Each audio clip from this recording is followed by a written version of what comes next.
that full of organs, so that the covering, which would be muscle, is right over top of these organs. So when I say the abdominal muscles are muscles of accessory muscles or secondary muscles of respiration, what they're doing is they're pushing in on the viscera, forcing the diaphragm up. Okay? And that is going to cause expiration. It's going to cause exhalation. Now, those of you that run know that after a run, especially after a vigorous run, you're panting. Okay, you're breathing hard. Okay, so exercise, among other things, burns calories well after the exercise stops because of all the muscular activity, excuse me, including the beating of the heart until that slows down to normal. So all of that adds up to extra calories burned post-exercise. So what are the organs of digestion? Well, first off, what is digestion? Digestion is the breaking down of food to molecules that can be absorbed. A Big Mac can't be absorbed. Thank goodness. Big Macs. Okay? But we digest it, and then all of the components are in molecular form, and then we can absorb it. We do this in a couple of ways. We do this mechanically. Now, chewing would be mechanical digestion, where you're breaking large bites down into particles, but that's still the same makeup. It's not digested chemically yet, but because we have more surface area, instead of one big bite, we have lots of little crumbs, then we can digest things much more easily. Enzymes can get at the food much more easily and break it down. So digestion starts in the mouth, and it starts by chewing. That would be mechanical digestion. But it also starts by chemical digestion. We have salivary glands, and they release saliva. And in the saliva is an enzyme, salivary amylase. Amylase is an enzyme, it ends in ASE. Now, because it says salivary, there's going to be another amylase later on. Amylase works on starch. Starch is glucose, glucose, glucose, glucose, glucose ad nauseum, with side chains of glucose, glucose, glucose, glucose, glucose, glucose, glucose, glucose, glucose, glucose. Okay? Now, I would probably need to say that 1,000 times over, because that's a starch molecule. And salivary amylase would start to break it into glucose, maltose, and then a triose. And I'll show you that on the board in a little bit. And then there is lingual lipase. Lingual means tongue. So the tongue actually secretes some liquid, and in that liquid is an enzyme that helps to digest fat. Fat is what's called a triglyceride. It's glycerol and alcohol, and 3 fatty acids attached. Fatty acids don't all have to be the same. Now, you remember from 131, you saw a phospholipid. A phospholipid was a phosphate and 2 fatty acids attached to glycerol. So this is 3 fatty acids. Now, lingual lipase will break it down into 2 fatty acids and a monoglycerol, and those can be absorbed by your intestinal cells.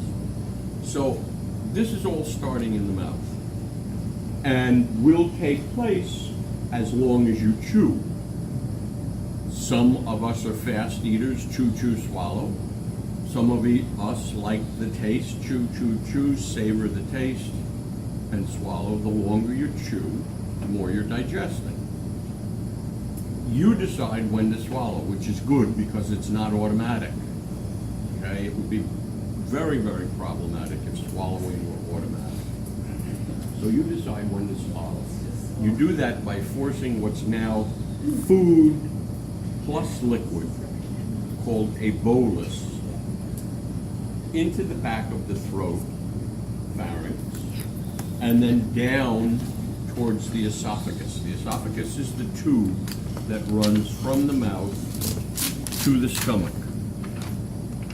So there's esophagus. Okay? Behind the trachea. Here's the trachea. So the esophagus is behind the trachea. Now the upper third of the esophagus is skeletal muscle. So is the tongue, skeletal muscle. So when you decide when to swallow, you relax the upper esophageal sphincter, you push food into the esophagus, and you begin the swallowing motion. Middle third of the esophagus is a mixture of smooth and skeletal muscle. And the lower third of the esophagus is strictly smooth muscle. So that even though you initiate it, once you've initiated, it's on its way. There's no getting it back. From there, food goes into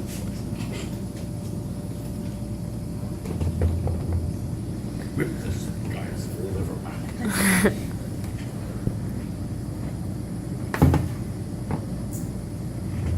The stomach. Okay. And the sight, the sound of cooking, the smell, the taste, Big Mac, the thought, okay, gets the digestive system secreted. Not much, but the stomach is prepared for what's coming. Once you put a bolus of food in there, more secretions will come from the stomach. Now, we know stomach acid. Stomach acid helps denature protein. Protein is folded, right? Protein has shape. So this unravels the shape. And that allows enzymes to get at the chemical bonds between the amino acids much easier.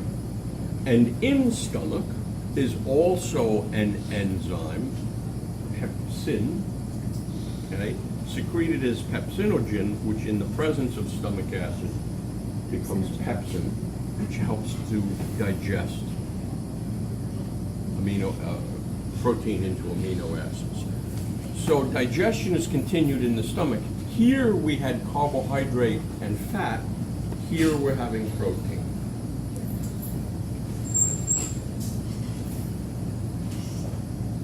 The stomach also is mechanical. Mixing. Okay, churning. Okay, taking that bolus, which is mostly a solid, mixing it with more secretions, turning it into liquid. So we have this. Now, we have a lower esophageal sphincter. That sometimes is called the cardiac sphincter because it's in the region of the cardia of the stomach. The stomach has a dome called a fundus.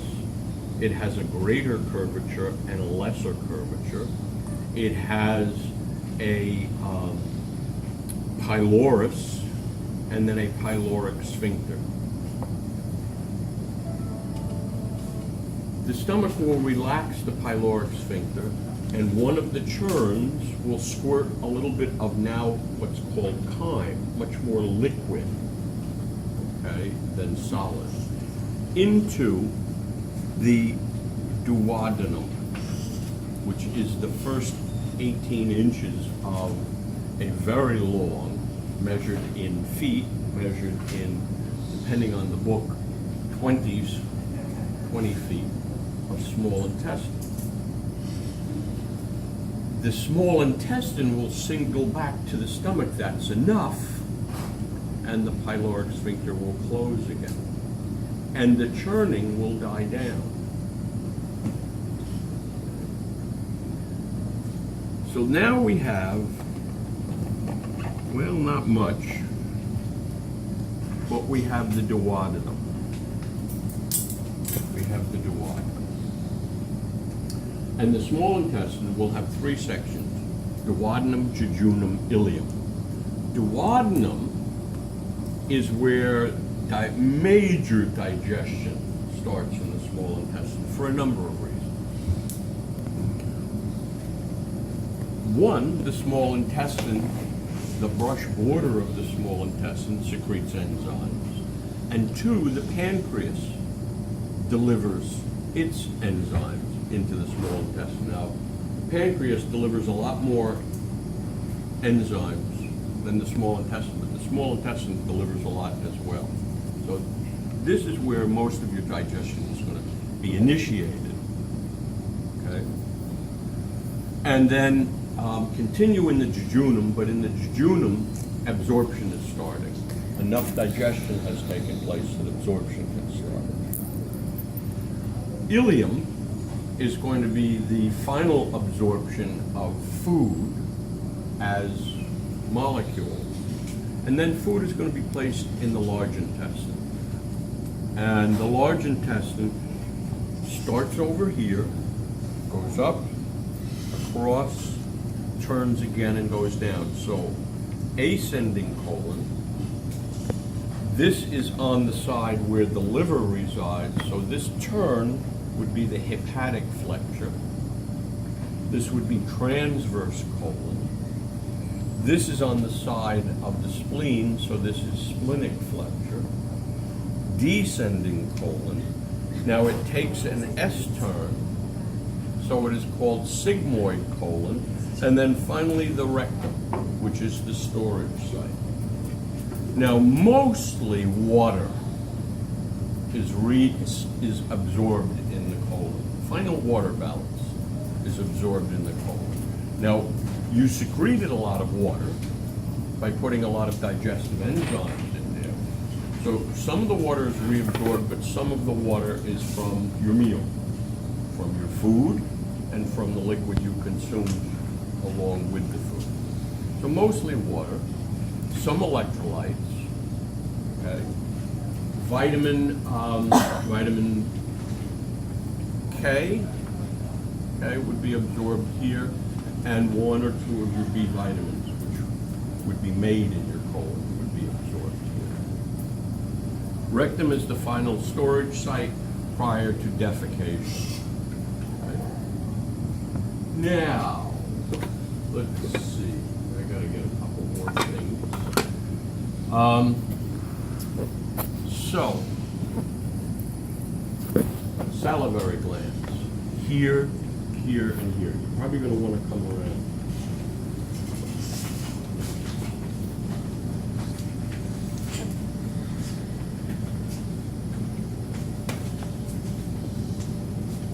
Salivary glands. You're probably going to want to stand up.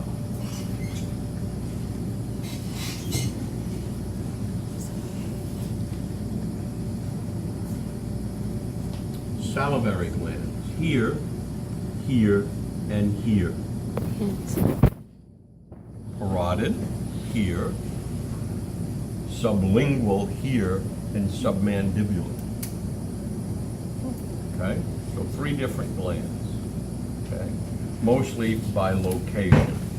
Your teeth. Okay? Your front teeth, the 2 front, upper and lower, are what's called incisors.